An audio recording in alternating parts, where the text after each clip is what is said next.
Uncharted 4 is all about a global treasure hunt in search of Captain Avery's lost treasure. But Naughty Dog has buried more than just gold and rubies in the code of Nathan Drake's final adventure. Hi everyone, Spidey here once again to count down the top 10 Easter eggs and secrets tucked away in Uncharted 4. Note that this video will contain spoilers, especially numbers 1, 2, and 3, so be forewarned that you may want to finish your first playthrough of the game before checking this list out. Starting off with number 10, isn't it awesome how even some of the biggest AAA developers like Naughty Dog can still be influenced by indie games? Back in 2013, Papers, Please took players to the fictional nation of Arstotzka and placed them in the shoes of an immigration inspector tasked with checking the papers of those attempting to get in, letting in those who checked out, and turning back those who don't. At the start of Chapter 11, follow this path over to the Border Control office and spend a little time moving through the line of people trying to get in. You'll hear this little exchange between Sully and Drake. We have that to look forward to when we get back to the States. Could be worse. Could be Arstotzka. Oh, don't even remind me. Turns out, Papers, Please creator Lucas Pope actually worked at Naughty Dog for a time and is credited with work on both Uncharted 1 and 2. So this is a nice little nod to a former Naughty Dog. Moving on to number 9, this is actually the first of 3 Easter eggs that are all part of a series of strange treasures that are all references to prior Naughty Dog games. The first one, referencing The Last of Us, can be found in Chapter 9 shortly after solving this puzzle involving the crosses and opening the door. You're going to want to head down the path to the right and look over the ledge here to spot a swinging post. Swing on down to the platform and you'll find a pendant with the Firefly symbol from The Last of Us, along with an etching on the back that says Druckley, a combination of the last names of Uncharted 4's 2 directors, Neil Druckmann and Bruce Straley. In at number 8, in Chapter 12, while you're sailing around the seas with Nate's brother Sam, if you jump into the water, you'll trigger this fun little exchange of dialogue between Nate and Sam. Marco! Marco what? Marco! Who's Marco? Forget it. Sam, it's a game, Marco Polo. One person in the water closes their eyes and shouts, Marco! And then the others say, Polo! And then the person who said Marco has to... Anyway, it gets its name from the real-life explorer Marco Polo, which is why Drake always thinks it's funny, even when others do not. This is a throwback to a recurring Easter egg in the series that started way back in Uncharted 2, when Nate and Chloe reached the top of a hotel where there was a swimming pool. The Easter egg then returned in Uncharted 3 when Drake was exploring the cruise ship and was forced to play his favorite game all by himself, hence the trophy, Marco Solo. The Marco Polo bit from Uncharted 2 was always one of my favorite interactions between Nate and Chloe in the game, so I for one am glad that I got a slight little nod once again in Uncharted 4. Number 7, Chapter 11 in Uncharted 4 is chock full of cool little Easter eggs and references. But there's actually another neat Easter egg tied to a trophy just a little bit further on in the marketplace where you see a person selling an apple. Buy an apple from them and then walk up to this man with a lemur to play with it for a little bit. As you walk away, the lemur will run up Drake's shoulder and steal his apple. The little thief!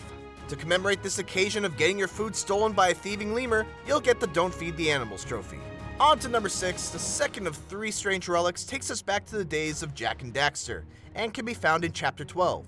You're going to have to play a fair bit into this chapter, but once you reach the mudslide, you'll know that you're close. Turn to the left and head down this path and climb up the wall on the left side. Keep working your way up until you can't get any higher, and then look off the edge, way off in the distance, to spot a grapple point.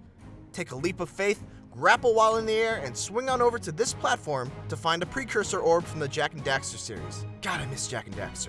Number 5, remember back at E3 2015 when Naughty Dog got on stage at the Sony press conference to demo the marketplace level from Uncharted 4, and Drake kinda just stood there for like 30 seconds? Turns out there was some sort of controller malfunction, but it led to a memorable E3 moment that has now been forever immortalized in the form of a trophy in the actual game. Play through Chapter 11 all the way until you reach the part where you re-emerge from the building and trigger this cutscene where Nate and Sully look to find Sam's tower. When the cutscene ends, just leave the controller still for 30 seconds and...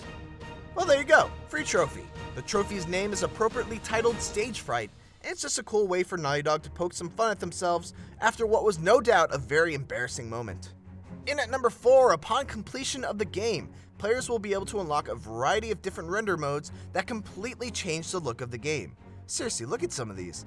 There's an option to give the game a cel-shaded, almost Borderlands-esque vibe. You can turn on an ASCII mosaic that makes the game look like something out of the Matrix, change all of the colors to their color negatives, make everything look and sound like an awful 8-bit indie game. There's just so many different filters that you can mess with. I mean, just look at this one. Rainbow Funland. I mean, I'm kind of at a loss of words for this one.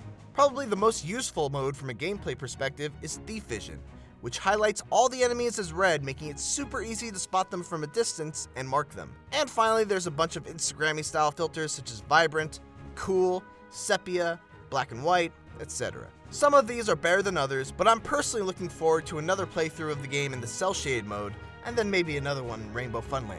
Don't judge. Number 3, after you beat the final boss, you'll be treated to an epilogue where you get to play as Nate and Elena's daughter, Cassie.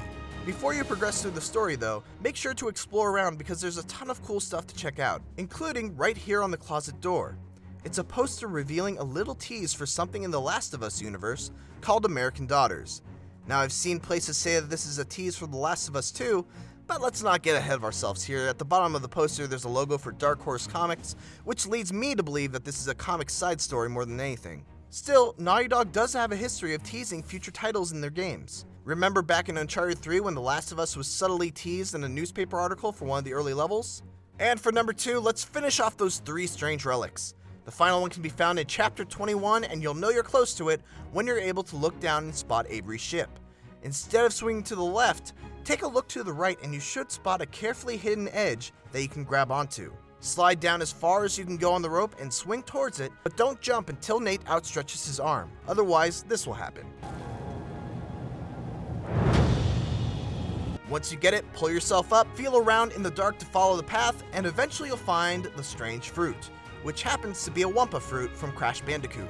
And finally, in at number 1, did you know that all of the paintings of pirates in the puzzle in Chapter 11 are based off of real-life pirates? Anne Bonny, Edward England, obviously Henry Avery and Thomas Tew, all real pirates who made a name for themselves out on the 7 seas. That being said, there's one pirate in this puzzle that does not have a name listed. And even more so than that, neither Sam nor Nate recognize his sigil. While this is not a famous real-life pirate, he is in fact one of the most famous video game pirates. Yes, that is Guybrush Threepwood of the Monkey Island series. In addition to the visual similarities, including the young looks, the blonde hair, and the blue coat from Monkey Island 2, his sigil is even a monkey. Since Guybrush was one of the founders of Libertalia, he'll show up in multiple places as you explore the Lost Pirate City. And in addition to that, Nate will even make this comment.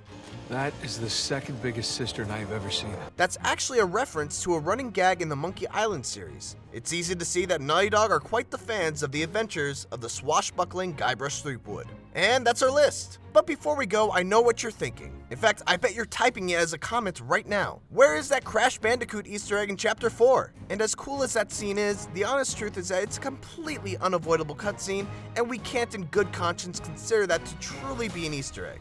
An awesome reference and one of the best scenes in Uncharted 4? Sure. But to make it on this list, we feel that it needs to be something that is potentially missable or contain a reference that may go over some people's heads. And there you have it, 10 awesome Easter eggs and secrets from Uncharted 4. Did we miss any? Let us know in the comments, and if you found this video to be enjoyable, informative, or otherwise positively stimulating to your senses, do us a favor and click that like button, as it really does help us out. We do awesome videos like this every single day, 7 days a week, and the best way to be part of that is by clicking the subscribe button right there. I've been your friendly neighborhood Spidey, and I'll see you next time.